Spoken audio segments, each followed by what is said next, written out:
Friends, in this video, I am going to discuss reflective learning. No reflection, no deep learning.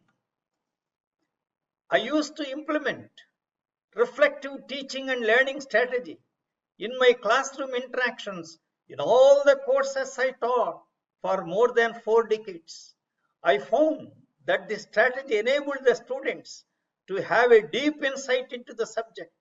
I studied the reflections and quotations of various educational psychologists on reflective learning in the literature. I am presenting in this video a comprehensive viewpoint on reflective learning and its educational implications. I quote John Dewey, "We do not learn from experience. We learn from reflecting on experience." Then another quotation by Albert Bandura, "People not only gain knowledge and understanding by reflection, they evaluate and alter their own thinking." Then another quotation by Denis Diderot, "There are three principal means of acquiring knowledge: observation of nature, reflection, and experimentation. Observation collects facts, reflection combines them, and experimentation verifies the result of that combination." Reflection, in the context of learning, is a generic term for those intellectual and affective activities in which individuals engage to explore their experiences in order to lead to new understandings and appreciation. It may take place in isolation or in association with others, Bowd, Cave, and Walker. Then reflective practice is a process incorporating a range of different techniques through which one can acquire a deeper understanding of oneself and one's interconnections with others and one's working environment. Quotation by Hunt, 1998. Reflective practice is an approach to professional development. Reflective practitioners think about their experiences in practice and view them as opportunities to learn. They examine their knowledge, seek to develop broad and multifaceted types of knowledge, and recognize that their knowledge is never complete. Reflective practitioners are concerned about the context of their practice and implications for action. They reflect on themselves, including their assumptions and their theories of practice, and take action grounded in self-awareness. Kinsella, 2001. Then from Wikipedia, reflective learning is a form of education in which the student reflects upon their learning experiences. A theory about reflective learning cites it as an intentional and complex process that recognizes the role of social context and experience. The goals of the process are the clarification and the creation of the meaning in terms of self, which then lead to a changed conceptual perspective. According to Donald Schoen, reflective practice is a dialogue of thinking and doing through which I become more skillful. This quote encapsulates the core idea of his concept of reflective learning, where practitioners actively reflect on their actions while engaging in a situation, leading to improved practice through continuous learning. Reflective learning typically involves looking back at something, a past experience or idea, and critically analyzing the event. By looking at successful and unsuccessful aspects of an experience. Reflection will help students learn from their past experiences and turn surface learning into deep learning. Apart from helping students to develop greater self-awareness, reflective learning helps the students identify gaps in their learning and areas for improvement. Bode et al. Suggest that structured reflection is the key to learning from experience, and that reflection as such can be a very challenging part of the learning process.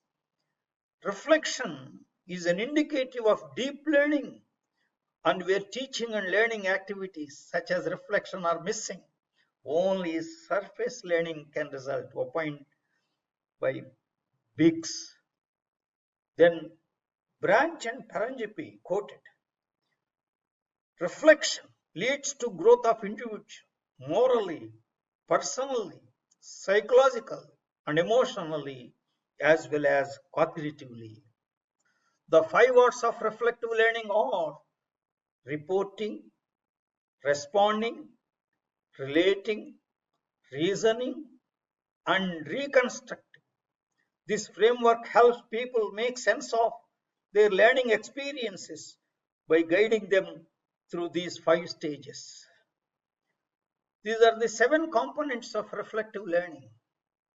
The quotation, the reference is given below. The first one, reflective activities needed to prior knowledge, then knowledge organization, then motivation, then mastery of knowledge, then goal directed, then social and emotional related activities, then finally self-direction. These are 7 important components of reflective learning. Then let us see the Gibbs reflective learning cycle. It starts with the description, means what happened. Then feelings, what were you thinking and feeling? Then evaluation, what was good and bad about the experience. Then analysis, what sense can you make out of this situation? Then conclusion, what else could you have done? Then action plan, if it arose again, what could you do? The cycle goes on. Reflective teaching and learning practices. The first one, reflective journal. The teacher asks the students to maintain a reflective journal, which is a personal record of students' learning experiences and reflections. It is a space where a learner can record and reflect upon their observations and experiences. The reflections can be used to explore and analyze their ways of thinking. Then reflections in classroom interaction. The teacher presents a model or narrates an anecdote or demonstrates an experiment or shows a cartoon representation of a concept and asks the students to write their reflections on a paper. The class representative collects all those reflections and the teacher organizes a focused discussion on different reflections, which promotes deep learning. Then practicals. The teacher may ask the students to record their reflections at the end of each experiment in their lab record. Those reflections will enable the students to have deep insight into the knowledge. Then field work or field trips. These provide unique experiences to each student. The teacher may ask each of the students to write his or her reflections in the report of the field trip. Analysis of each of the reflections provides deep insight into the knowledge. Then project-based learning. Reflection in project-based learning allows for deep understanding. Reflection can happen authentically and multiple times in project-based learning because students have the opportunity to work on answering a driving question over a long period of time. Students are allowed multiple opportunities to reflect, critique, and revise their thinking and work.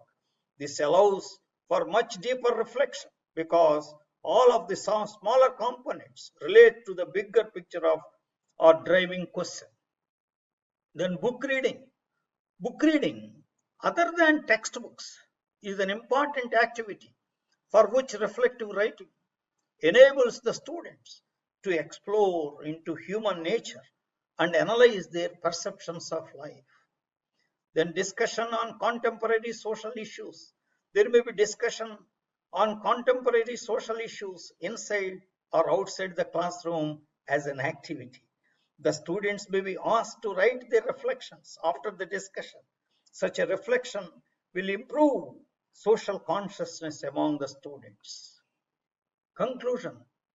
Reflective learning, both structured and unstructured, plays a vital role in the learning process to promote deep learning. The teachers must develop the competencies to implement reflective learning in its true sense. All the teachers must implement reflective learning strategies in every subject or discipline of knowledge appropriately. It is possible. Reflective learning is very important for every one of us to deal with day-to-day problems and see things in right perspective. Thank you very much.